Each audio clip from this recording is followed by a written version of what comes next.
Hey guys, in today's video we're going to talk about a manifestation technique that I really haven't heard of too much, but I absolutely love. It is called the love letter technique. Now this idea came about from one of Neville's lectures where he talks about a lady that wanted to speak with her grandson and her granddaughter, and she went and talked to Neville about this. Neville said, why don't you handcraft a letter, and every night before bed review this letter and feel as though you received it until it happens. For the next 7 or 8 days this lady went to sleep imagining that she received this handwritten letter from her grandson and granddaughter wanting to see her. Shortly after that, she received the exact same letter inviting her to come hang out with her grandkids. This manifestation is called the love letter manifestation. You can use this for a specific person, you can use this for money, you can use this for a business, you could use this for any goals that you have, and the idea behind it is simple. Neville talks about constructing a scene that would happen after it was done. Some of us aren't visual people. I really am not super visual. I've gotten better as I practice, but I'm more of an affirmation person, or I'm more of I like to read the journal. That's what works best for me. The idea behind it is that you grab yourself a piece of paper and you write on here. However, this letter is not something you're writing to yourself. This letter is something that somebody, whoever it is, once your goal is accomplished, you think would send you a letter. So if it's a specific person, you may want to address this as the love of my life, and then have this person write down everything they love about you, how much they appreciate the relationship, how you're the perfect partner, how you're their soulmate, everything that your heart desires right on here, as though your SP is writing this letter to you. If it's a business deal, who would be the most excited for you if you successfully got your business? Or who would be most excited for you if you got that amount of money that you've been affirming or visualizing? So you would write down here, dear son, if it's your mother or father, I'm so proud of you that you reached this goal. You're the first person in our family that's made $1 million. I have been proud of you since the moment that you've been born. I knew you were always going to be successful. I knew you were always going to reach your dreams. I knew that you were always going to inspire others. It fills my heart with love and passion to celebrate this moment with you. I just want to let you know I love you and congratulations on this. Now the key with this, like any technique, is to really allow that to set in, to enjoy it, to experience it,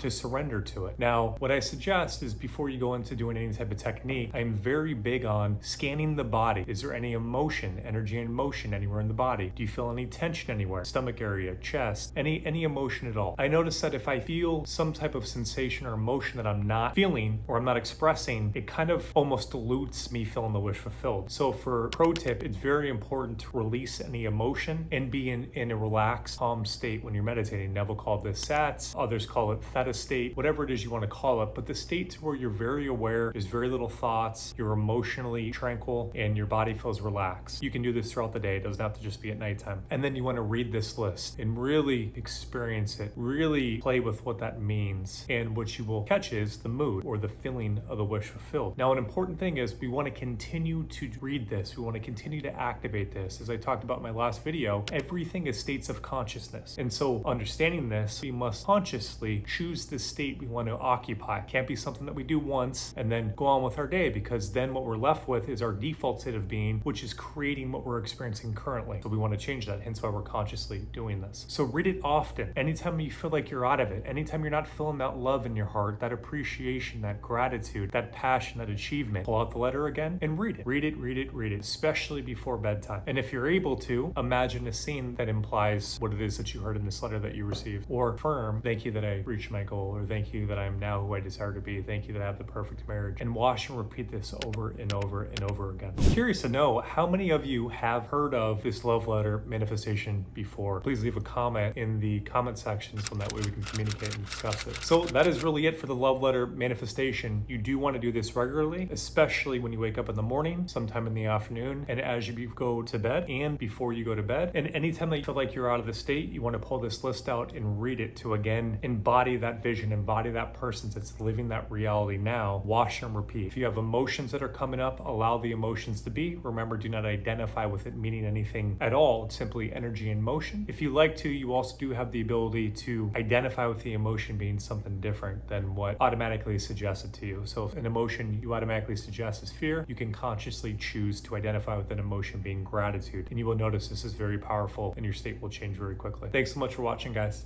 Take care.